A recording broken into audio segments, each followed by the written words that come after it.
ძირითადი ნორმები, ძირითადი მიდგომები რაც უნდა გავითვალისწინოთ.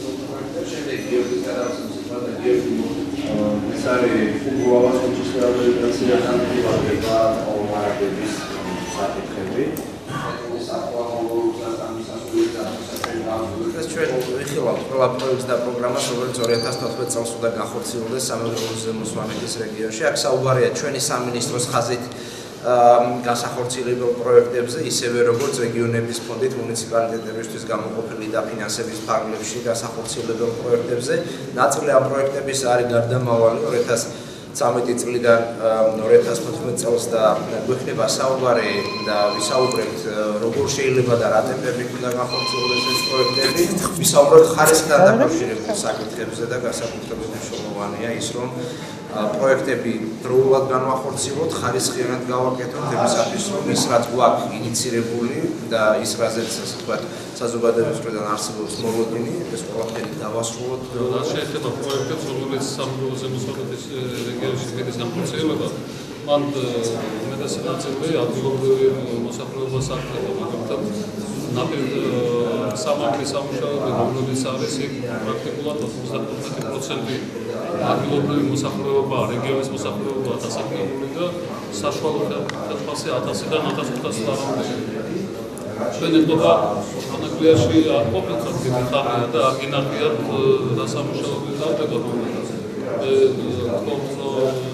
და ნახოთ თანატოლი ფოტომასშტაბიან გაშლილ სამუშაოებს, რომელიც წლების განმავლობაში უკვე 25 წელიწადია ნაპირ სამართლის სამუშაოების საერთოდ არ შეატყობინა ზღვის სანაპირო ზოლზე და დღეს საკმაოდ სერიოზული სამუშაოები ტარდება. 2 კილომეტრიანი ზოლი იქნება, ნაპირ სამართლის ზოლი იქნება და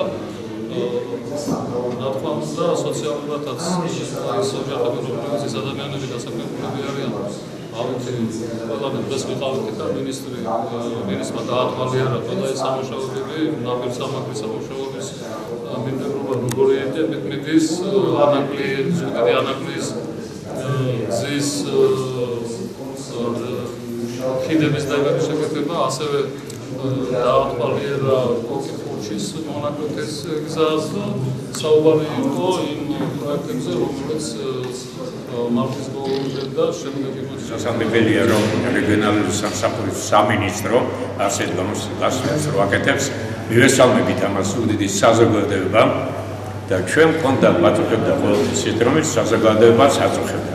ჩვენი საზოგადოება არის არაკომერციული, არაპოლიტიკური, არასამეწარმეო საზოგადოება. აი ზუსტად დავშვით ჩვენი ისეთი საკითხები, რომლებიც გაითვალისწინა რეგიონალურმა სამსახურმა. ეს იყო ზუგდიდის მომარაგება წყლით, წყალს რეაბილიტაცია კანალიზაციის და რაც მთავარია ეგ სტადიონის საკითხი. ეს სამთავე გათვალისწინებულია 2014 წლის ბიუჯეტში, რასაც მივესალმებით, მაგრამ ვიმედოვნებთ, რომ ეს ყველაფერი ბოლომდე მივა პროექტი.